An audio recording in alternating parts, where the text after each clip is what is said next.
په خیبر پښتونخوا کې د چرګانو د غوښې نرخونه زیات شوي دي. ولسوای چې وړاندې به یو چرګ په 300 روپۍ اخیستو، خو اوس د هغې بیه 200 روپو ته ختلې ده.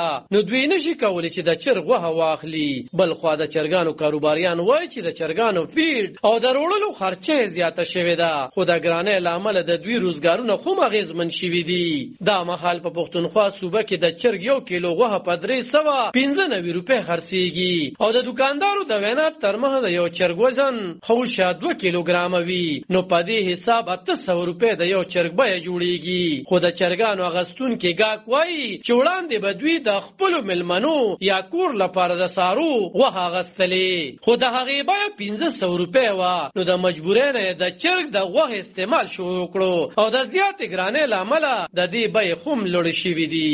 ریټ هاي هماها هر سړی په 600 روپۍ باندې یا 500 روپۍ باندې چرګ خو نشي وړی. په 400 روپۍ کیلو شو نو 2 کیلو چرګ عام طور 2 کیلو راځي. نو 2 کیلو چرګ خو د 800 روپۍ راځي. نو په 800 روپۍ باندې مشکل ہے څوک نوړي شر چې کم کسان راشي بس خالی هلاسونه دي. په دغه وجه موږ هم بس خالی نه شو سره په ډیره ساتو. زیاتره خو عام لهر د مهنګای ډیر هاي روان دي. هو د دینه هټ کې دا خبره کیږي موږ په فیلډ سره ریلیټډ دا خبر راځي چې یاره د دې کم فیډز او ویکسین تیاری کې نو هغه ګران شوی دي. په دغه وجه باندې چکوال منډه سره د موږ ریټ راځي د پیښور او د چکوال بټوین 30-31 یا 32 روپۍ ډیفرنس وي د چکوال او د پیښور د منډه. نو کیږي په هغه ریټ باندې د چکوال په ریټ باندې خرڅو موږ د پیښور په ریټ باندې.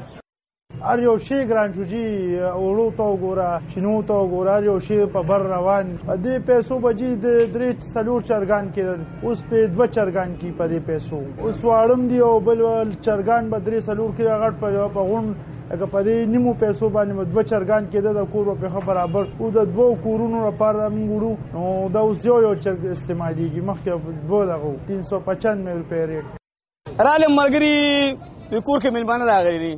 وی چرګوټي راواله چې چرګوټي په سره لما چرګوټي زمونږ د غریبانو خلکو د وسنه بار شو خبره وی په 400 روپۍ کیلو باندې. نو چې چرګوټي راځي تا ته پریوته په 1900 روپۍ باندې یو چرګوټي ته د بروزي نو دونه زما خوغونډه ایدیالي چې کمرانه ټول 600 روپۍ را. نو په دې بده چرګوټي لما کو په دې بده وړالم کو په دې بده غوړی لم کو په دې بده چې چینه لما کو په دې بده بجلی بل داخلم کو ګیس بل په داخلم اخر کیږي بس دا کوم انصاف دی. د پاکستان د شماریات ادارې ترمه په 13 هفته کې په پاکستان کې په مجموعي توګه 1% زیاتوالی راغلی دی او د چرګ په 1 کیلو بیه کې 350 روپۍ 14 پیسې اضافه شوې ده.